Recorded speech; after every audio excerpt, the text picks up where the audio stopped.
Good morning and welcome to Radio Friends on this Friday, May the 3rd. It's hard to believe we're 3 days into May already, isn't it? Dr. David Newman is with us, RoseHeart Hypnotherapy Success Centers. Hi. Good to have you here. Thanks so much. David. Today we're going to talk about stress. Yeah. Stress is a part of everybody's life, right? It is. And a lot of times when I teach class, especially to little baby hypnotherapists coming up, one of the things that everybody says is, I'm not stressed, I feel fine, okay? And then suddenly they have a heart attack or their blood pressure goes through the roof. So what I do is I'll take a little 8-ounce glass, okay, fill it with water. And I'll say, now take this glass and I'm holding it straight out. I go, how much does that weigh? Well, it doesn't weigh much. No, but how much does it weigh if I hold it all day long, all week long, all year long? You know, multiple years. And what it does is it starts getting heavier and heavier and heavier. The actual stress hasn't changed, it's weighing down on us some more. Psychologically, that's the same thing that happens. We get stress all the time. But isn't a certain amount of stress necessary and good for you? It is. It is. And that's the thing, is we have to separate that line where how much stress is really good and positive for me and how much isn't. A lot of people don't realize it, but within the health industry, stress-related illness costs employers $300 billion a year. Yeah. That's a phenomenal amount, and most of it can be avoided. You know, I'd never heard it described the way you just did. A glass of water, holding a glass of water and thinking of it as stress. Right. And it doesn't weigh very much. Right. But the longer you hold it, the more it weighs you down. That's right. So even if you have a small amount of bad stress in your life, and it continues for a long time, it will have an effect on you. Absolutely it will. Absolutely it will. So how do we know if we have that small amount of stress in our life that we've had for a long time? And that may seem like a simple question, but I don't think it is. It really isn't, because a small amount of stress, we don't really feel it. And our bodies are phenomenal survivors. So as it's really weighing on us psychologically, we don't necessarily feel so much difference. But the one spot that's a dead giveaway is with what we refer to as body syndromes. And let me go through that with you real quick, okay? Body syndromes. We have what's called crying syndrome, okay? That's where I'm sure you've seen people that for no reason at all, they just begin to cry, their eyes begin to weep, or they cry off and on quite a bit. That's usually because they're dealing with a decision that they don't want to make, or they can't make, and they've repressed that all the way down.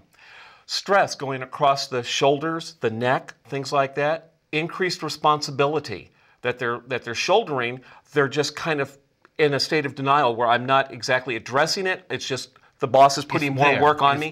It's there. When you see people that walk around with their hands clasped all the time, or in their sleep, they have a fist, or their hands are always outstretched when they're asleep, that's called reaching syndrome. That's fight syndrome. And what they're doing is, psychologically, they want to do battle with something. It could be a boss, it could be a coworker. They don't like, and they would really like to do battle with it, but they can't. And so they're having to repress that. Down in the gut area, you start having issues down there, and that has to do with frustration levels going way up. And then, of course, down your legs, when you start having leg issues, things like that, that is flight syndrome, and that's your body trying to distance yourself from the stress, but you can't. How do you alleviate the stress, even a small amount of stress that you think is not bothering you?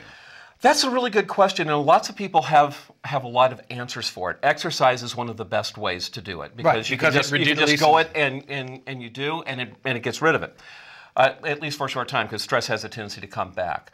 But a lot of other people have tried some other things. Biofeedback is very popular, highly effective. Meditation, very popular, especially now, highly effective. Hypnosis and hypnotherapy, phenomenally successful, because we actually resolve what the issue is that's causing the stretch. The others don't resolve the issue. They just kind of like put a Band-Aid on it. And so, okay, the stress is gone for a while, but it will return. In my profession, we prefer to actually resolve the issue, and so that particular stress doesn't return. Another one may, but... Okay, well, how do you do that? How do you do? Can you do it with self-hypnosis? You can. Now, the problem with self-hypnosis is you have to be taught how to do it. A lot of people will go and they'll grab a book and they'll read a book and say how to do it. It doesn't really work that well. You really need to be taught. But I can teach a person how to do self-hypnosis in about 20 minutes, and they'll be highly successful doing it. Now, for the listening audience, please understand that self-hypnosis is like playing the flute. The more you do it, the better you get. Okay, so it's not one of these things of, oh, okay, I listen to this, I do it, today, oh, I didn't see a difference, and so I'm going to stop for 3 weeks. You have to do it every day, over and over again. As far as the stress in your life, if you know that some stress is there, but you don't know how to get rid of it, what's the answer? Well, it's interesting that you brought that up, because I've been working for quite a few years with a gentleman by the name of Lee Spusta. And Lee Spusta is a musician out in California. And he and I have been doing a lot of work with brain waves and actually tracking the brain waves. And Lee has finally unlocked the brain waves. And he has got a series of music that people can listen to, and it gets rid of the stress. And I've been using that in my office and actually measuring it with EEG to actually see what's happening mentally to the person while they're listening to it.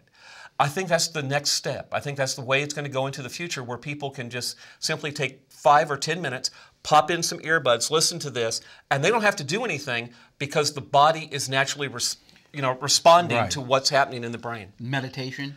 Meditation is fantastic. When you're doing meditation, can you tell your mind to alleviate the stress that's in your body? Not so much. Meditation there's 2 types of meditation. The first type is total absence of thought. That's what the Buddhists and the other people in the esoteric world go for. Total absence of thought, being in nirvana.